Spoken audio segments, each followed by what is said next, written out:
A monumental era came to an end last week when Jon Stewart hosted his last episode of The Daily Show after a 16-year run.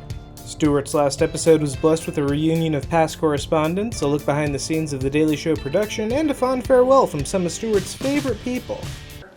I'm Jon Stewart. I'm dumb. I'm stupid. Nah. So long, jackass. But while Stewart may be moving on, The Daily Show will return with new host Trevor Noah, who will take over the show starting on September 28. Meanwhile, in video game news, Gamescom was held this weekend in Germany, and Blizzard really dominated the hype train during the event. The biggest news, of course, was the announcement of the 6th World of Warcraft expansion, Legion. Raising the level cap to 110, the Alliance and Horde will be taking their fight with the Burning Legion all the way to the Broken Isles to stop the time-displaced Gul'dan. This time around, Blizzard is introducing another thematically appropriate hero class, the Demon Hunter. Demon Hunters will choose from either a DPS or a tanking spec and will have unique metamorphosis abilities. For Starcraft 2 Legacy of the Void, a new preview video showcased the Allied Commanders mode for the game, a two-player mode which will allow players to take on the role of hero characters for co-op-based missions. And among these characters is the head of the Protoss himself, Artanis, who hasn't really been seen since the Brood War. Artanis won't just be getting a revival in Starcraft though. The Protoss Warrior was one of 4 characters announced for Heroes of the Storm, along with the Diablo monk Karazim, Warcraft fan favorite Rexxar and Nisha, and an unnamed Starcraft medic. In Hearthstone, the latest expansion will be the Grand Tournament, which will add a new jousting mechanic. Cards with the mechanic will force both players to reveal a card, with the winner of the joust being the card with the highest mana cost. And finally, Blizzard announced a new character for Overwatch, the musically attuned Lucio. But hey, there was more than just Blizzard in video game news this week. Capcom might be having beta problems with Street Fighter V, but they still have characters to announce. This time, it's the return of the vain Vega.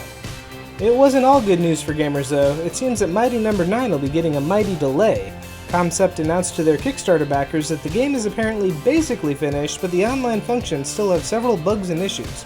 Already delayed well past their April 2015 target, a final release date still hasn't been set, but they are now aiming for Q1 of 2016.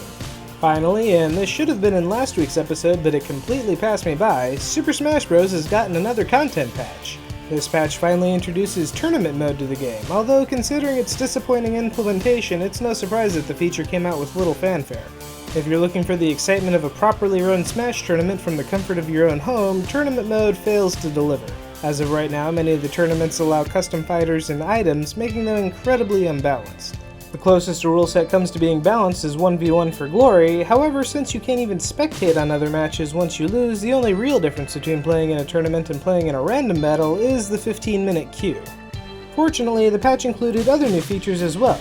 2 classic castle stages are now available for download, and YouTube functionality has been added to allow players to upload their victories. And finally, this week's awesome video is the one that stole the hearts of Hall H at Comic-Con. The first Red Band trailer for Deadpool. Wait! You may be wondering why the red suit. Well, that's so bad guys can't see me bleed. This guy's got the right idea. He wore the brown pants. And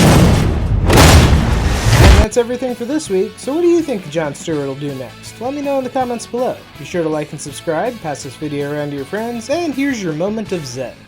What's the ring in this metaphor? The ring of power in this metaphor is a metaphor for power. A power